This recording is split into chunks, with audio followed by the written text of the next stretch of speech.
Now, welcome to another edition of News from Naboo with Thor's Lightning Tanks, as always. And let's get right to the news. Well, first announcement, we are now 24 days away from Kenobi. Yay. Yay, Kenobi. It's coming. Fingers crossed. Let's be amazing. Please. All right, now let's move to the news stories. So, first story up today, Ian McDiarmid teases Palpatine's return. Somehow, Palpatine has returned. At least somehow this makes more sense. Again. So, okay. All right, he recently hosted a panel at the Imperial Commissary Collectors Convention where he said the following. There's a certain show coming soon, set right around the time I may have considered to be very active. Whether or not you will see my physical body, I cannot comment on, but you will certainly feel my presence. Initial speculation makes people think of Obi-Wan Kenobi. Having Vader appear could easily shoehorn in either a holo communication or seeing Palpatine giving orders to his apprentice. In fact, Ian McDiarmid even hinted before at a possible appearance in Kenobi. So it's an easy, safe cameo for him to appear there, or at least feel his presence. Another option that does present itself is him appearing in Andor. The show should come out in a few months, set during the rise of the rebellion, where I'm sure you could feel Palpatine's influence or presence throughout the galaxy. If this show is as gritty as advertised, I have a theory for you. Oh, yeah, okay. I'm already going right into my theory. We know Cassian gets sent on less than honorable missions on behalf of the rebellion. Shady, yeah. Yep. So what if he and a team got sent to assassinate Emperor Palpatine? I mean, it sounds like something a gritty, dark rebellion could do, is to save the galaxy, kill the Emperor.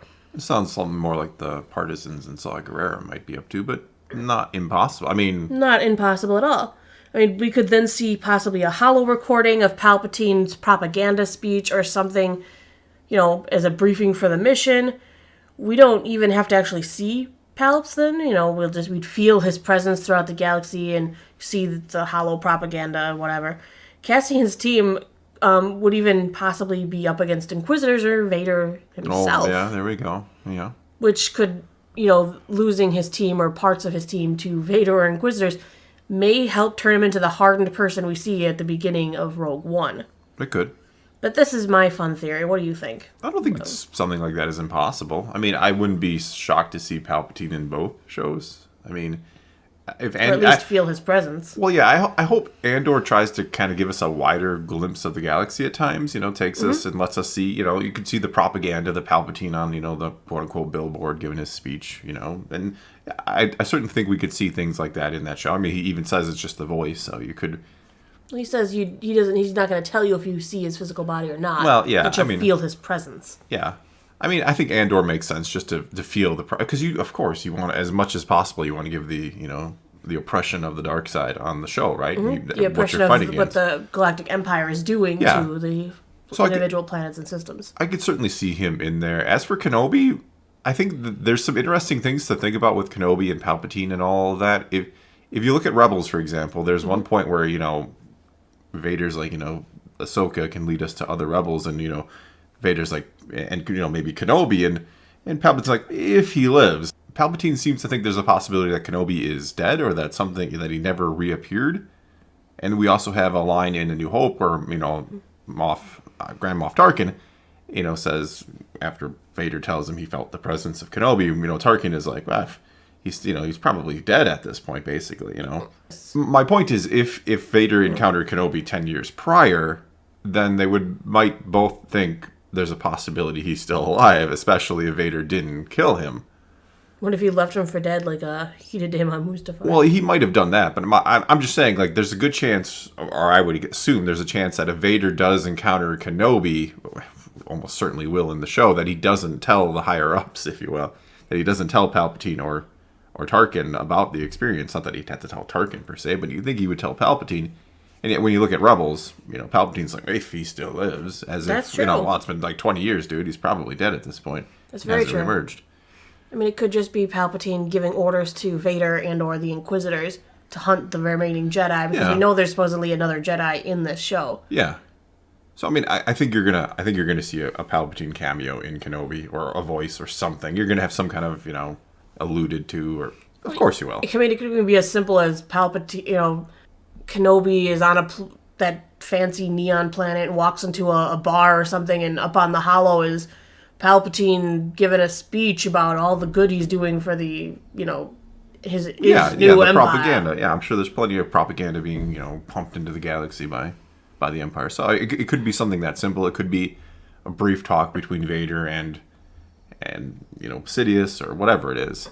I just like that somehow Palpatine has returned meme will resurface. He's never going away. No, and I mean, he's going to have a panel at Celebration. Maybe he'll give a couple more hints.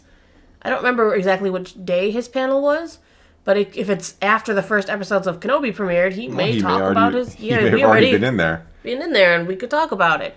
Or if the trailer for Andor they give it to us on the Lucasfilm panel. Yeah.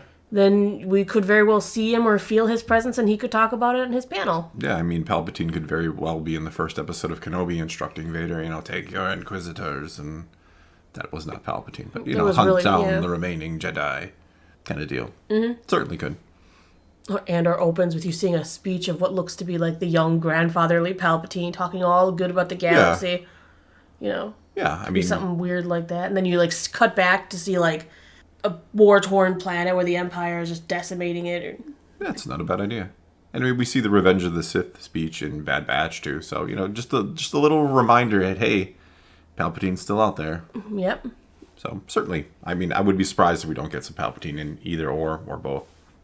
All right, our next story today, Matt Lanter on why Hayden Christensen needed to see the Clone Wars. Needed to see. I like it. Needed to. I agree he didn't need to see it, though, but right. Let's see his response. So, Matt did an interview with sffgazette.com talking about his time working on the Clone Wars, and he mentioned that he was glad to hear Hayden had watched the show.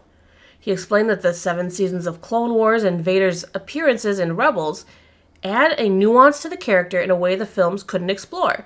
Matt went on to say, "There's a wealth of knowledge to learn about Anakin Skywalker in the Clone Wars. We had 7 seasons to develop this character. Hayden didn't have the opportunity in the films. He had a very tough job to take Anakin from a bratty teenager to the most iconic villain of all time in a very short amount of screen time. There's a wealth of knowledge to learn from Anakin in the Clone Wars about his relationships, how he treats people, and the adventures he's been on." Lanter said that he was glad and that it is so cool that Hayden revisited it. Matt Lanter confirmed over a year ago he would be returning to voice Anakin in a future Star Wars animated project. He will be attending the Star Wars Celebration in a few short weeks, so maybe we'll get an update on that.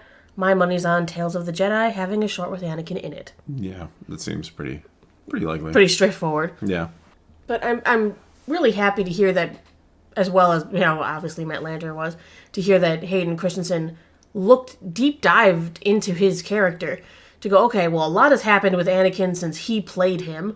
Yeah, there's a lot more added to the lore, and with him and Kenobi, I mean, that's exactly. This cemented their brotherhood was really cemented in the Clone Wars. Yeah, it's not cemented in the movies because you go from, I've said before, one of the, I don't want to say bad parts of the prequels, but the unfortunate parts is you just don't have the time to really dig into the brotherhood between Kenobi and Obi-Wan. You go from the master and apprentice kind of at odds, and there's animosity, and Anakin doesn't want to listen, and then that movie ends with that still being in place, and then also we start with Revenge of the Sith, and they're like buddy, all chummy, and you're like, what happened exactly? Yeah, and I mean, you could assume Anakin gets married, and now he's growing up, he's a little older. But no, I mean that's always been the unfortunate part of the prequels. You don't get that, and then the Clone Wars, 7 seasons of really showing. And it really, even in the Clone Wars, you don't really see how it develops, but you at least get to see where it is. And you actually, in the original Clone Wars, Tartakovsky series, you see more of how Anakin kind of evolves into what we see in Revenge of the Sith, which is unfortunate that that's not considered canon. True. But anyway, it is, I think, important for Hayden to watch, the Clone Wars and really see the brotherhood that is there. Well, even if he watched the Rebels with Vader, it's also important to see the fact that how Vader could interact with his Inquisitors, how he's seen by his Inquisitors. That too, the terror. It's also how he is seen by people in the galaxy. Well, it's also important, if Hayden's going to be in the Ahsoka series, he absolutely needs to watch Clone Wars and Rebels. Right, because he needs to know how his interactions with her were, what their story and history is. I would say him watching Clone Wars is almost... Granted, we don't know exactly how he's going to be used in Ahsoka, but I'd say that's almost more important in a way. Mm-hmm. Because at least, he has a camaraderie with you and who he's going to be acting with. So that can just naturally kind of come out in their whatever kind of performance these two are going to do together. They already have the history. They already have the friendship. They haven't probably really seen each other much in 20 years or last 10, 15 years, whatever it's been since, they filmed. So there's going to be that already just kind of naturally in place. So absolutely, yeah, the natural on-screen chemistry that they developed. Yeah. So that's cool. So I actually think, more important you watch it for the Ahsoka series to understand the relationship with that character, because Hayden obviously has no, acting with either Ashley Eckstein or Rosario Dawson at this point. So yeah. But I'm glad you watched that, because that is a huge, huge part of Star Wars for a lot of people. It is. It's especially nice to hear that the actor did the work for his role, Yeah. That he loves this character, he loves this role, and he's going to do that and find out exactly what happened to his character when he wasn't playing it. Yeah, and I my fingers are crossed, because let's call it real. Back in the day, Hayden took a lot of flack for his role, the way he played Anakin. Now, is that his fault? Is it George's fault? Is it a combination? I'm not even... Was it trying to shoehorn so much information into such a small film duration? I mean, we could debate what went wrong with Hayden in the prequel, or you could say, oh, he's amazing in there. What are you talking about, Thor? But my point is, he obviously took a lot of flack from people back then, one way or the other, no matter how you felt. So I really hope this time around that he can just deliver an amazing performance and that people just love him, because, it's unfortunate. I'm not one of those people who worships actors, but I have compassion, I have empathy, and I really hope a guy who took some heat back in the day can get his moment to shine and really bring something new to this character somehow, which isn't easy, because he's still going to be Darth Vader at this point. And while I did get flack in the time of the prequels, I think the entire fan base has flipped. Yeah. And we all understand that what went wrong in that original trilogy with that. And we all we rally behind him now. I fully believe most fans can separate out the actor from the character, and which isn't to say you can't criticize his performance at all, but he's doing his job, and there's no reason to hate on somebody because they tried to do their job and maybe didn't live up to certain expectations, right? Mm-hmm. So I really, really hope he is loved by the fan base, let's be honest, but I really hope he comes back, just does a phenomenal job with this, and we can just all appreciate Hayden's portrayal of this iconic Star Wars character. All right, well, I guess that's all we got for you this time. Now, your turn to take to the comments below and tell us what you think. Will we see Palpatine in Andor Kenobi? And what about Hayden Christensen? Are you excited? What do you think he's going to bring to this role? Considering, again, he is going to be, unless there's flashbacks, he's going to be stuck in the suit. So how much can he bring to it? How much are you looking forward to it? Leave your comments below. Let's talk some Star Wars. And until next time, thanks for watching.